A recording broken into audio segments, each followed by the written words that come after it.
7월 6일 일일 기도회를 하나님께 드립니다. 함께 말씀 읽겠습니다. 고린도 후서 5장 17절부터 20절 말씀입니다. 그런즉 누구든지 그리스도 안에 있으면 새로운 피조물이라 이전 것은 지나갔으니 보라 새 것이 되었도다.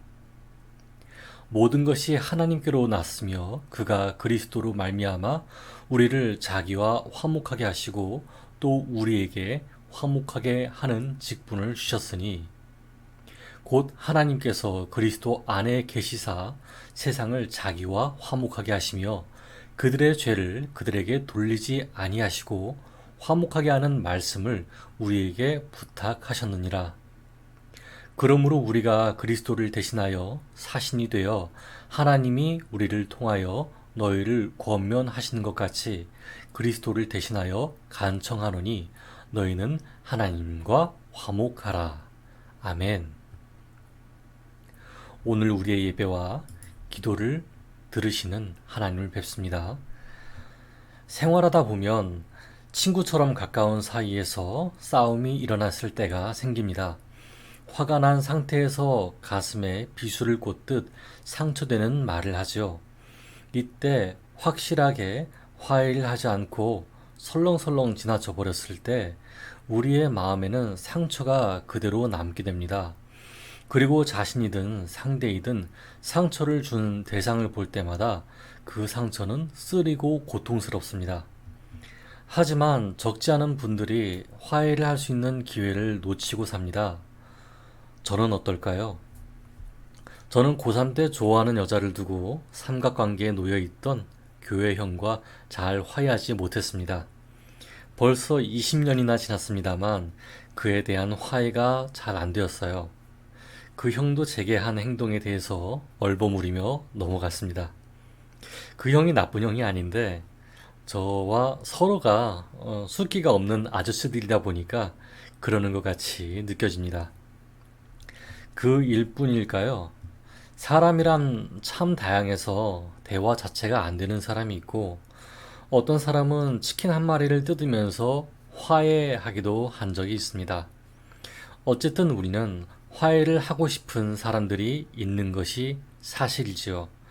오늘 함께 읽은 성경은 그런 화해에 대해서 우리에게 하나님의 지혜를 일러주고 계십니다. 고린도 후서는 고린도라고 하는 유명한 항구 도시에 있는 교회의 교인들에게 전해졌던 말씀입니다. 서로가 서로를 이해하지 못하고 자기 잘난 맛에 서로를 비난하는 편가르기가 적지 않게 일어난 곳이었습니다. 예수님을 믿기로 하고 교회에 왔는데 두 편이 갈립니다. 이런 상황이죠. 난 예수 안에서 모든 걸 즐길 자유로운 영혼이야. 그런데 너는 왜 그렇게 답답하게 구냐? 나는 예수님 안에서 무엇인지 철저하게 해야 한다고 생각해. 그런데 너는 왜 그렇게 생각 없이 하냐? 양쪽 입장을 들어보면 틀린 말이 없습니다. 예수님 안에서 자유로운 것도 맞는 것이고 예수님 안에서 지켜야 할 것은 지켜야 하는 게 맞습니다. 다만 어느 한편도 자신의 의견을 굽히지 않은 것이 문제였었죠. 성경책에서는 사도 오늘날인 목사인 바울이 이에 대해서 중재하며 이야기합니다. 17절입니다. 그런즉 누구든지 그리스도 안에 있으면 새로운 피조물이라 이전 것은 지나갔으니 보라 새 것이 되었도다. 아멘. 이 뜻은 이렇습니다. 고린도 교회 여러분, 예수님 믿고 예수님의 마음을 본받아 살기로 하셨지요. 그러면 우리가 예수님을 믿는 믿음으로 이전처럼 자신의 주장이 맞다고만 이야기할 수는 없지 않습니까? 이제 우리의 모습에서 자기 주장이 옳다고 윽박 지르는 일은 없어야겠지요. 라는 뜻입니다. 그런데 권고만 있고 방법은 없습니까? 방법은 어떻게 얘기했을까요? 18절과 20절을 제가 읽어보겠습니다.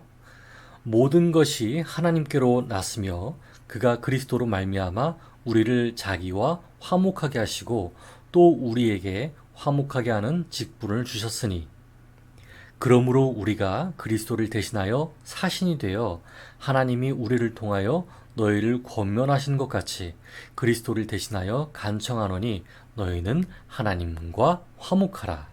아멘. 하나님께서는 세상을 창조한 신이시며 선과 악에 있어서 심판하시는 분이라고 여겨왔습니다. 그런데 그런 분이 자기가 잘못한 것도 아니면서 먼저 화해하셨습니다. 꾸짖는 입장과 혼난 입장 사이에서 서먹서먹해지고 멀어진 관계였지만 먼저 다가가셨다는 거죠. 여러분, 그렇기 때문에 하나님과 화해하시기 바랍니다. 하나님이 자신에게 먼저 화해의 손길을 내미셨기 때문에 그 화해를 받아들이는 것이죠.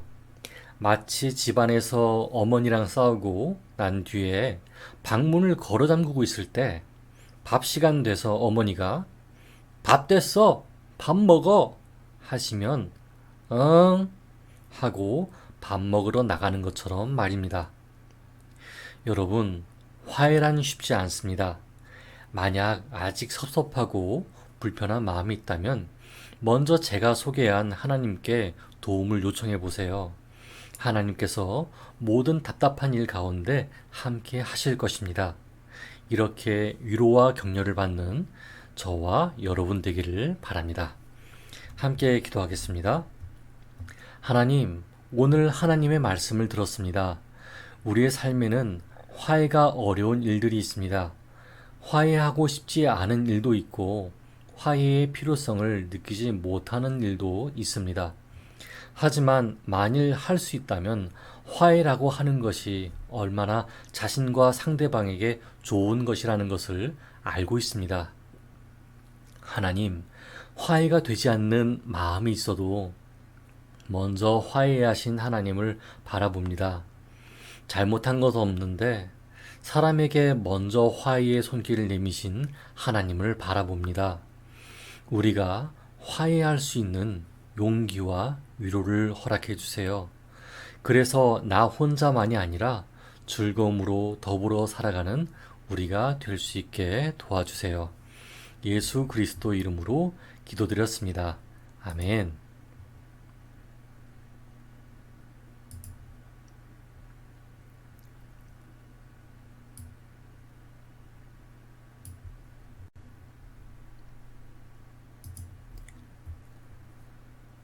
이제 각자의 기도 시간을 가지며 기도합니다. 첫째, 화해가 어려운 자신의 사정을 두고 하소연하며 기도합시다. 둘째, 먼저 손 내미신 하나님을 기억하며 자신도 그렇게 될 수 있기를 기도합시다. 함께 기도하겠습니다.